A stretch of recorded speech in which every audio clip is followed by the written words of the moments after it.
आज से मैं आपके साथ डी फार्मा का सिलेबस डिस्कस करने जा रहा हूँ, जिसमें आज से हम एक सब्जेक्ट है जिसका नेम है फार्माकोलॉजी को बहुत ही आसान भाषा में समझेंगे।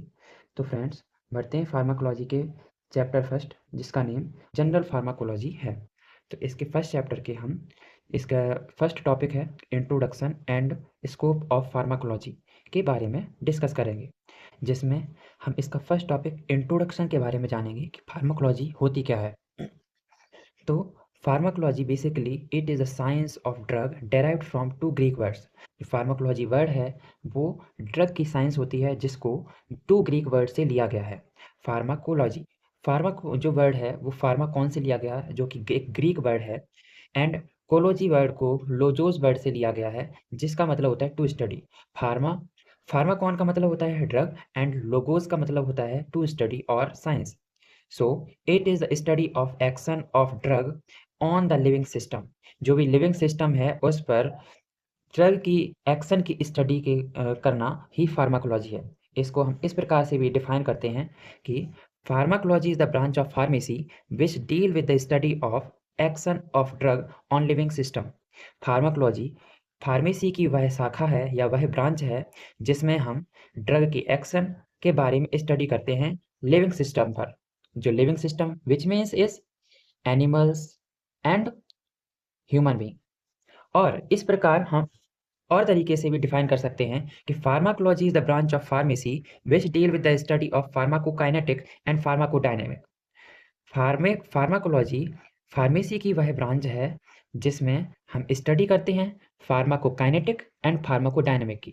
अब ये टू वर्ड्स न्यू आए हैं कि फार्माकोकाइनेटिक एंड फार्माकोडायनेमिक। तो अभी फिलहाल इतना याद रखिए कि फार्माकोकाइनेटिक का मतलब होता है मूवमेंट, एंड फार्माकोडायनेमिक का मतलब होता है पावर ऑफ ड्रग। इसके बारे में हम आगे डिस्कस करेंगे। तो आइए बढ़ते हैं हम फार्माकोलॉजी के इंट्रोडक्शन के बाद इसके नेक्स्ट टॉपिक की तरफ, जिसका नाम है स्कोप ऑफ फार्माकोलॉजी। इसमें जो फार्माकोलॉजी के स्कोप हैं वो अलग अलग तरीके से डिफाइन किए गए हैं या बताए गए हैं। जैसे कि इसका फर्स्ट स्कोप है उसे कहते हैं ड्रग। ड्रग एक फ्रेंच वर्ड से लिया गया है जिसका नाम है ड्रग्यू, which means is a dry herb. It is a single active chemical entity. मतलब क्या हुआ? ये एक सिंगल एक्टिव केमिकल इकाई है, मतलब कह सकते हैं एक सिंगल एक्टिव ड्रग है। Present in the medicine that is used for diagnosis, prevent, treatment, cure और डिसीजेस। मतलब इसको क्या करते हैं, जो मेडिसिन इसके अंदर प्रेजेंट होती है उससे हम इसको यूज़ करते हैं डायग्नोस करने के लिए, मतलब किसी भी बीमारी का पता करने के लिए, प्रिवेंशन के लिए किसी भी बीमारी या किसी भी चीज़ से बचाव के लिए, treatment, cure of any diseases. कोई भी बीमारी है उससे बचाव के लिए, उसको ठीक करने के लिए और उसके बारे में जानने के लिए हम ड्रग का यूज़ करते हैं।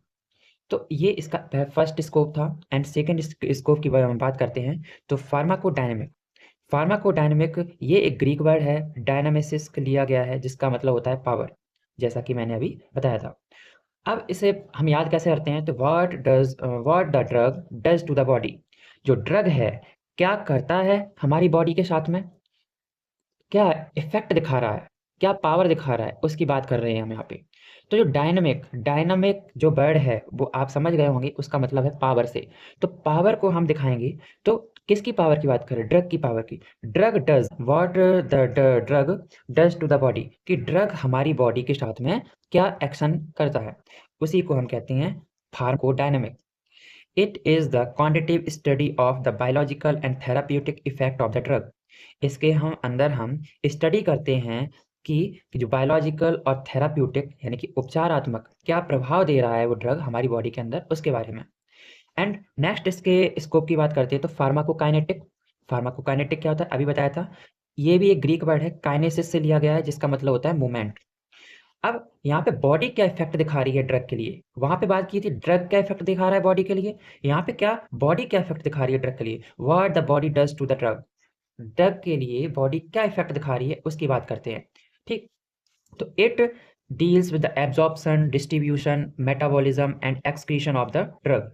इसके अंदर हम स्टडी करते हैं कि ड्रग जो है वो हमारी बॉडी के अंदर एब्जॉर्प्शन कैसे होता है उसका, डिस्ट्रीब्यूशन कैसे होता है उसका, मेटाबॉलिज्म कैसे होता है एंड एक्सक्रीशन कैसे होता है, बाहर कैसे निकलता है हमारी बॉडी से, उसके बारे में स्टडी करते हैं। नेक्स्ट हम बस की बात करते हैं कि क्लिनिकल फार्माकोलॉजी। क्लिनिकल फार्माकोलॉजी क्या होती है? This branch of pharmacology deals with the study of drugs on the human being, both on volunteer and the patients. Pharmacology की वह ब्रांच जिसके अंदर हम स्टडी करते हैं ड्रग की, किसके ऊपर? ह्यूमन बीइंग के ऊपर, चाहे वो खुद स्वयं सेवक हो या कोई पेशेंट हो, किसी के ऊपर भी हम अगर ड्रग की स्टडी करते हैं तो हम उसे क्या कहते हैं? क्लिनिकल फार्माकोलॉजी कहते हैं। अब इसके बाद में हम नेक्स्ट स्टडी करते हैं। नेक्स्ट इसका स्कोप क्या है? तो नेक्स्ट स्कोप इसका pharmacotherapeutic. Pharmacotherapeutic, it is the application of pharmacological information together with knowledge of disease for its prevention, mitigation और cure. It consist of two types. So हम कह सकते हैं कि ये क्या है? एक फार्माकोलॉजिकल एप्लीकेशन है, मतलब इसको हम उपयोग करते हैं किसी भी डिसीज़ की जानकारी के लिए, किसी भी डिसीज़ को जानने के लिए, उससे बचाव के लिए और उससे रक्षा करने के लिए हम इसका यूज़ करते हैं। सो हम ये अभी बताया कि ये 2 टाइप्स के होते हैं, तो 2 टाइप्स कौन से हैं? फर्स्ट उसका टाइप है rational pharmacotherapeutic, which means is it include the rational use of drug for example. इसमें क्या करते हैं? रेशनल यूज़ करते हैं ड्रग का, जैसे कि एड्रेनलिन, ये एक ड्रग का नेम है, एक मेडिसिन है जिसका हम यूज़ करते हैं ब्रोंकियल अस्थमा। जो हमारे ब्रोंकियल्स होते हैं, ब्रोंकियल्स कहाँ पर होते हैं? ये लंग्स के अंदर प्रेजेंट होते हैं, तो उसमें जो अस्थमा हो जाता है उसके लिए हम एड्रेनलिन का यूज़ करते हैं। तो ये एक रेशनल यूज़ है, रेशनल थेराप्यूटिक्स है, मतलब इसके बारे में पता लगाने के लिए, ब्रोंकियल अस्थमा है उसका पता लगाने के लिए हम एड्रेनलिन का यूज़ करते हैं। नेक्स्ट है imperial, imperial pharmacotherapeutics. It include the use of drug in particular disease but its mechanism of action is unknown. इस ड्रग का हम यूज़ करते हैं बट इसका जो पर्टिकुलर एक्शन है वो भी हमें पता होता है, बट लेकिन हमें ये नहीं पता होता है वो दवाई या वो मेडिसिन वर्क कैसे कर रही है, इसके बारे में हमें कोई आइडिया नहीं होता है। जैसे कॉल्चिसाइन्स, अब it was one time used in treatment of gout but how it act was unknown। इसका एकल या एक बार यूज़ किया जाता है गाउट के लिए, लेकिन इसके हम एक्शन के बारे में कोई जानकारी नहीं है। ये कह सकते हैं अनुभविक, मतलब अपने अनुमान से इसका पहले किसी ने अनुमान लगाया होगा, अनुभव किया होगा, जब उससे ठीक होने लगी तो इसका यूज़ किया जाने लगा, बट इसके जो फार्माकोलॉजिकल एक्शन है वो क्या है? इसका अननोन है, ठीक है? उसके बारे में कोई आइडिया नहीं है। नेक्स्ट बात करते हैं थेराप्यूटिक की। तो थेराप्यूटिक क्या होता है? अभी जैसे कि बात की है, it deals with the use of drug in the prevention of treatment of disease. मतलब इसके अंदर हम स्टडी करते हैं कि ड्रग के क्या यूज़ होते हैं, प्रिवेंशन और ट्रीटमेंट ऑफ डिसीज़, कोई भी डिसीज़ है उससे बचा कैसे जाए, उसका ट्रीटमेंट कैसे होता है, उसकी स्टडी हम इसके अंदर करते हैं। नेक्स्ट बात करते हैं फार्माको इकोनॉमिक। जैसा कि वर्ड ये समझा रहा है, economic, it deal with the cost of drug used therapeutically. किसी को दवाई देने के लिए या किसी को सोल्ड आउट करने के लिए, इम्पोर्ट एक्सपोर्ट करने के लिए, थेराप्यूटिकली यूज़ करने के लिए जो ड्रग है उसकी कॉस्ट के बारे में स्टडी करना, ये क्या कहलाता है? फार्माको इकोनॉमिक्स कहलाता है। सो थैंक यू फ्रेंड्स, मिलते हैं नेक्स्ट वीडियो में। अच्छा लगा हो तो लाइक करें, शेयर करें, सब्सक्राइब करें। Thank you.